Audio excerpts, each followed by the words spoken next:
Assalamualaikum warahmatullahi wabarakatuh. Saya meneruskan untuk pembacaan resonansi. Yang pertama itu yang terbaca ada di peredaran darah di jantung dan otak.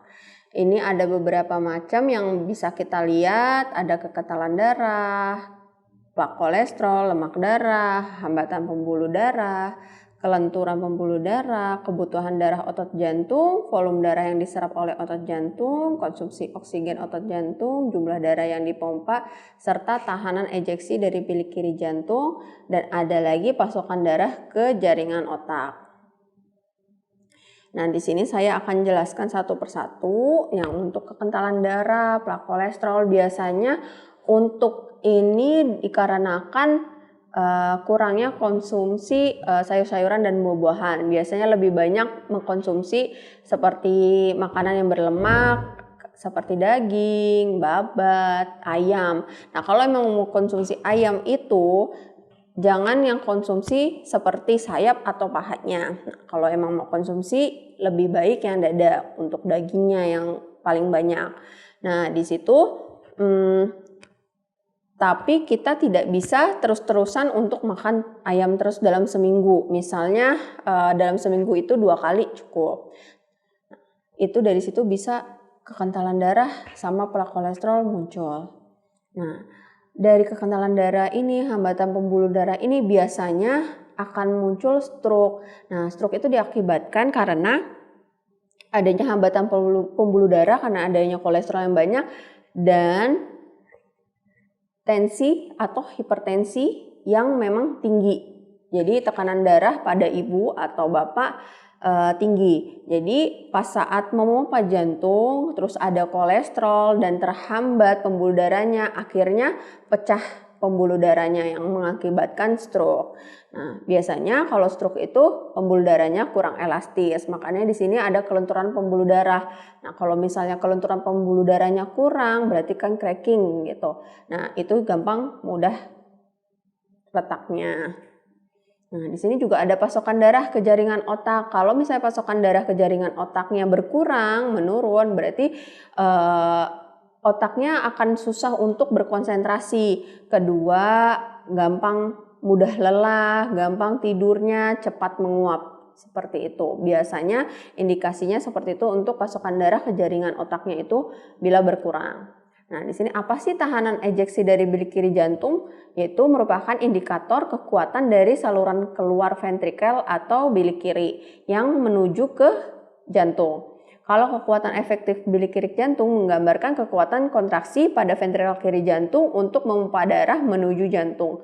Nah, ini kalau misalnya ada yang terhambat, otomatis akan pecah di jantung. Nah, itu yang akan menyebabkan kematian. Lemak darah ada kekentalan darah, kolesterol total, trigliserid, HDL, LDL, lemak neutral, kompleks peredaran imun.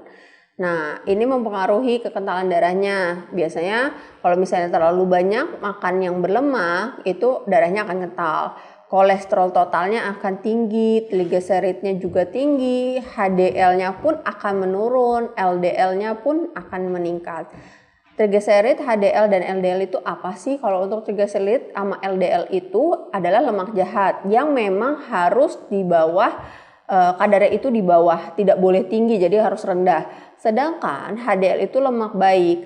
Nah, lemak baik itu harus kadarnya di atas, jadi harus lebih dari trigliserid dan LDL. Nah, lemak neutral itu merupakan komposisi lemak yang paling sederhana. Komposisinya terdiri dari 3 asam lemak plus gliserol. Contohnya trigliserida. Sama halnya, jadi dia dua-duanya lemak neutral sama trigliserid itu sama. Kita ada namanya paket pencegahan untuk penyakit kolesterol. Ini kenapa saya kasihnya untuk paket kolesterol? Karena biasanya terhambat itu karena adanya plak atau kolesterol. Tetapi bisa kita gunain juga jika ibu atau bapak hipertensi atau tekanan darahnya tinggi, kita tambahkan Coagis. Di sini paket kolesterolnya itu ada Renco, Gamasi, dan Apikuna. Nah, Renco sendiri itu kan untuk kolesterol, sedangkan kalau Apikuna itu untuk mengencerkan darahnya, dan kalau Gamat untuk memperbaiki sel-sel baru. Kalau jika ibu atau bapak hipertensi atau tekanan darahnya tinggi, bisa ditambahkan Coagis. Nah, ada lagi denyut jantung dan otak. Nah, denyut jantung dan otak ini biasanya mengindekskan ke stroke, volume stroke, sama hambatan jantung periferal, sama koefisien gelombang denyut nadi. Nah, stroke ini tadi yang saya sudah bilang diakibatkan karena adanya plak kolesterol, sehingga terjadi hambatan pembuluh darahnya nggak elastis, terus terjadi hipertensi atau tekanan darahnya tinggi. Nah, jadi pembuluh darah udah nggak elastis, jadi terjadi pecah sehingga indeks stroke-nya itu meningkat. Nah, biasanya hambatan itu karena tadi yang saya bilang itu karena kolesterol yang tinggi. Jadi kurangin makanan yang berlemak, banyakin makanan buah-buahan dan sayur-sayuran.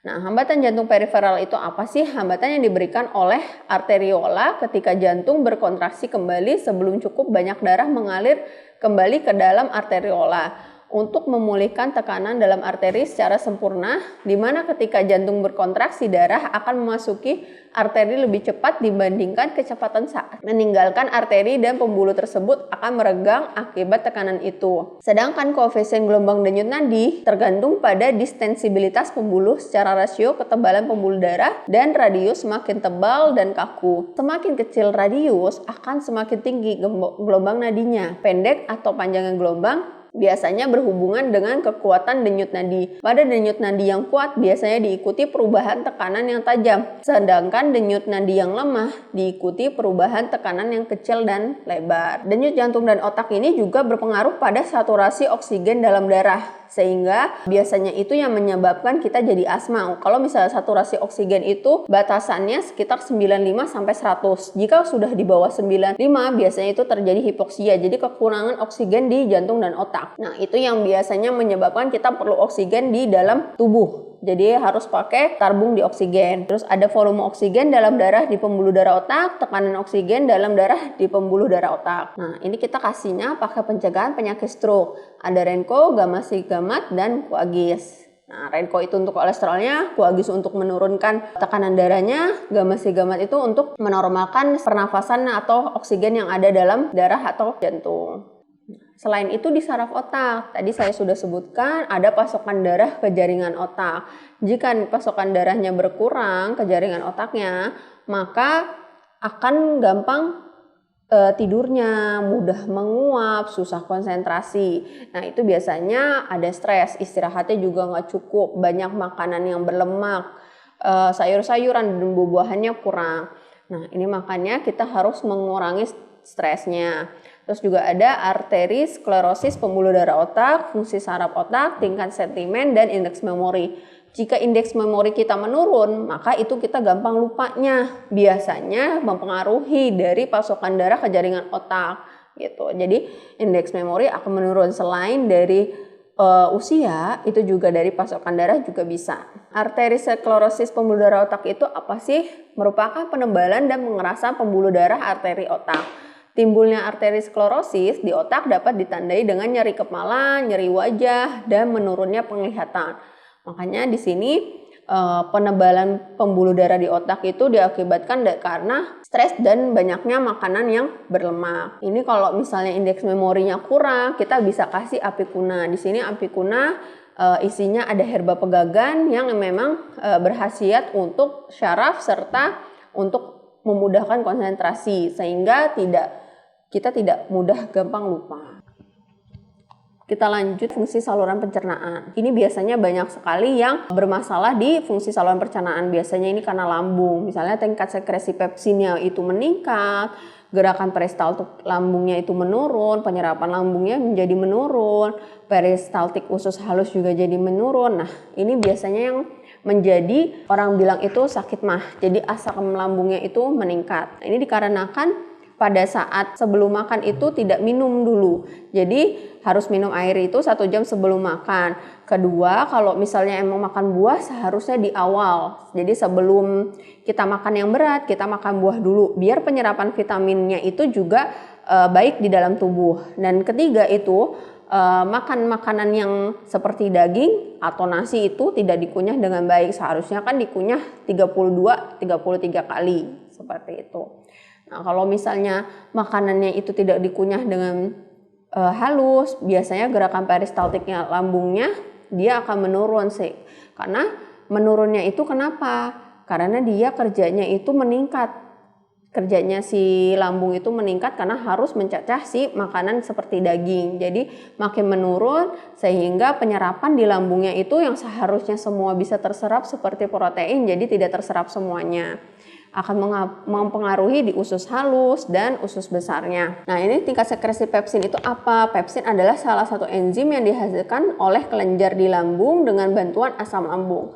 Fungsi pepsin adalah memecah protein kompleks menjadi protein sederhana sehingga dapat dibawa oleh pembuluh darah ke seluruh jaringan tubuh.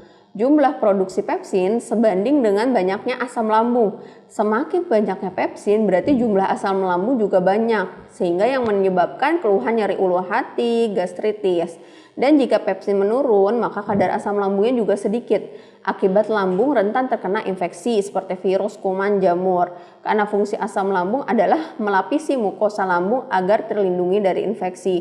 Makanya lambung itu ada enzim pepsin yang memang mengatur kadar keasaman yang ada di lambung sehingga tidak boleh dia terlalu basah dan juga tidak boleh terlalu asam. Dari situ akan mempengaruhi dari usus besar. Kalau misalnya penyerapan dari lambung sudah tidak bekerja dengan baik, dari usus halus juga, nah mempengaruhi di usus besar. Usus besarnya itu kan itu untuk BAB biasanya, jadi BAB-nya tidak lancar. Nah, walaupun lancar BAB-nya, biasanya penyerapannya itu tidak sempurna sehingga yang menyebabkan perut itu suka buncit. Nah, di sini ada koefisiensi bakteri usus. Nah, itu biasanya bakteri baiknya yang untuk bisa BAB-nya lancar. Nah, ini kita kasih biasanya pakai pencegahan penyakit asam lambung yaitu dari kutelau, gamasi dan bioalmera. Nah, kenapa dikasih kutelau? Memang di situ herbal untuk asam lambung tinggi. Nah, di sini ada lidah buayanya biasanya yang seratnya itu yang banyak sehingga mudah kenyang. Dan dikasih bioalmera dia biar menetralkan si asam lambung. Jadi menstabilkan asam lambung dalam lambung. Kalau untuk gamasi sendiri dia untuk memperbaiki sel-sel yang ada di lambung dan peradangan yang ada di lambung. Biasanya kalau misalnya lambung udah asam lambungnya udah naik, biasanya ada peradangan di lambungnya. Biasanya lambung ini berpengaruh pada fungsi hati dan juga empedunya. Di sini kalau untuk fungsi hatinya, biasanya kandungan lemak hati yang biasa disebut fatty liver itu biasanya meningkat. Dan metabolisme protein, fungsi produksi energi, detoksnya, dan fungsi sekresi empedu. Nah, di sini kalau misalnya meningkat, makan lebih makanan yang kaya dengan vitamin B, C, dan E. Biasanya ini dari buah-buahan aja. Dan tidurnya juga harus pulas. Misalnya dari jam 11 atau jam 1. Nah, ini fungsi sekresi empedu itu merupakan produk akhir dari metabolisme di hati yang memiliki peran dalam pencernaan lemak dan menyerap vitamin yang larut lemak seperti A, D, E, K. Sekresi empedunya itu harus baik. Ini kalau untuk hati biasanya kita kasih ke kurkutama, gamasi, dan bioalmera. Kenapa di kurkutama? Karena kurkutama itu mengandung temulawak dan kunyit yang kurkuminnya itu bagus untuk penyakit hati. Nah, ini mempengaruhi fungsi kantong empedu juga dari bilirubin, serum globulin, bilirubin total, alkali fosfat, dan jumlah cairan empedu. Ini untuk antisipasinya itu harus jaga berat badan. Jadi tapi juga hindari dengan diet yang berlebih karena tubuh itu kita butuh protein dan lemak. Nah, bilirubin itu apa sih? Bilirubin itu pigmen kuning yang ada di dalam darah, urin, dan tinja manusia. Sedangkan serum globulin itu merupakan salah satu protein globulin yang memainkan peranan penting dalam sistem kekebalan tubuh serta membantu mendiagnosis gangguan hati dan ginjal. Sedangkan alkali fosfat mengukur tingkat enzim fosfatase alkali dalam darah.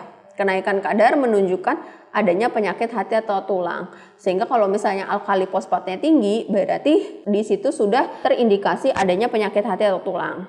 Nah, jumlah cairan empedu merupakan cairan biokimia kental berwarna kuning kehijauan. Cairan empedu adalah hasil perombakan eritrosit yang diproduksi di hati. Kandungan cairan empedu terdiri dari garam, empedu, dan cairan bilirubin. Sehingga bila cairan bilirubinnya tinggi, mengakibatkan jumlah cairan empedu yang meningkat yang berakibatkan gangguan fungsi hati. Jadi biasanya kalau misalnya ada gangguan fungsi hati itu kukunya atau kulitnya itu biasanya warnanya kuning. Semua mau dipengaruhi oleh pencernaan yang nggak baik. Ini juga mempengaruhi fungsi pankreas. seperti insulin, polipeptida pankreas, dan glukagon. Ini kurangin konsumsi makanan yang kaya karbohidrat seperti cake, es krim, permen, selai. Karena kalau misalnya gulanya semakin tinggi di dalam tubuh, insulin itu bekerjanya semakin keras karena memecah gulanya itu semakin banyak sehingga harus distabilkan. Nah, di sini ada gula dalam darah seperti koefisien sekresi insulin, koefisien gula darah, dan koefisien gula dalam urin. Nah, polipeptida pankreas itu apa sih? Merupakan suatu peptida dengan 36 asam amino yang diproduksi oleh sel F pankreas.